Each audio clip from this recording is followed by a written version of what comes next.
Welcome to Scholars Academia. I am Arzu Khanderia, the senior tutor of Scholar Academia. Last part में हम लोगों ने discuss किया था what is poverty and government's program to remove that poverty. Now in today's phase 2 lecture we are going to continue about unemployment. Unemployment के बारे में पढ़ेंगे, उसके causes देखेंगे और बाद में गवर्नमेंट क्या कर सकती है अनएम्प्लॉयमेंट को रिमूव करने के लिए. सो स्टार्ट हम लोग करेंगे अनएम्प्लॉयमेंट की डेफिनेशन से.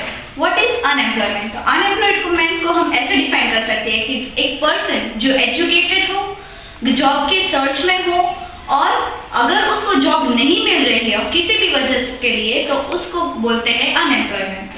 लेकिन जो डेफिशिएंसी है उसके बॉडी में, अगर हैंडीकैप है, डिजीज से पीड़ित है तो उन लोगों का समावेश अनएम्प्लॉयड में नहीं होगा.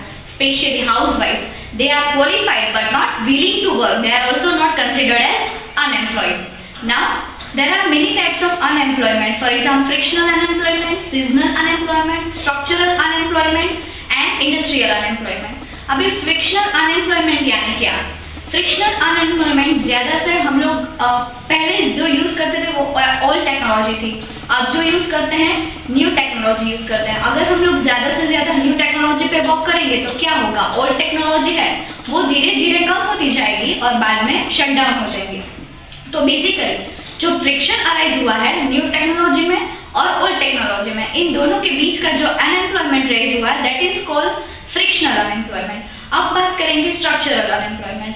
सबसे ज्यादा रिस्पॉन्सिबल है, structure of society is very responsible for unemployment. Why? Because illiteracy, orthodox behaviour, they leads to special kind of unemployment that is called structural unemployment. Now seasonal unemployment. Seasonal हमें पता ही है इंडिया इज एग्रीकल्चरल लैंड और totally जो agriculture है वो rain पे depend होता है.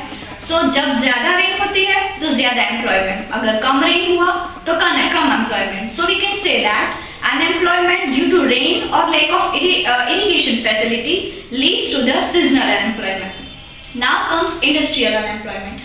इंडस्ट्रियल अनएम्प्लॉयमेंट में क्या होता है कि भाई सब थोड़े जो बहुत पीपल है वो रूरल एरिया में से अर्बन एरिया की तरफ शिफ्ट होते हैं. तो अगर वो शिफ्टिंग होते हैं तो उन लोगों को लेक होता है, certain kind of special training must be needed. तो उस ट्रेनिंग को फुलफिल गवर्नमेंट सर्टेन प्रोग्राम के जरिए करते हैं. सो उस leading of unemployment is called industrial unemployment. Last में आता है educated unemployment. Some people are educated though they are not having job. Why? Because of bookish knowledge and defective planning of the education system. This leads to the education unemployment. 1951 में near about 33 lakh were unemployed. जैसे जैसे year आगे बढ़ते गए वैसे वैसे unemployment के numbers rise होते गए. In Gujarat only there are 12 lakhs people who are still unemployed, and as the 5-year planning is increasing, the number of unemployment is also increasing. So government has to plan something very unique so that unemployment should be removed very quickly. For example, कि skills training देनी चाहिए इन लोगों को कि certain type of skills are there, rural को दे रहे हैं. So साथ में अगर उन लोगों को भी दे तो भी वो हमारा unemployment remove हो सकता है.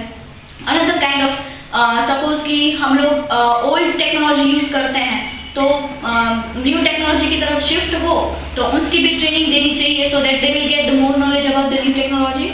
सो इन सिस्टम्स और प्रोग्राम्स के जरिए हम लोग अनएम्प्लॉयमेंट को रिमूव कर सकते हैं. सो स्टूडेंट्स, आज हमने पढ़ा अनएम्प्लॉयमेंट और लास्ट पेज में पढ़ा था poverty. So this are the end of the chapter 19 of social science 10. Thank you.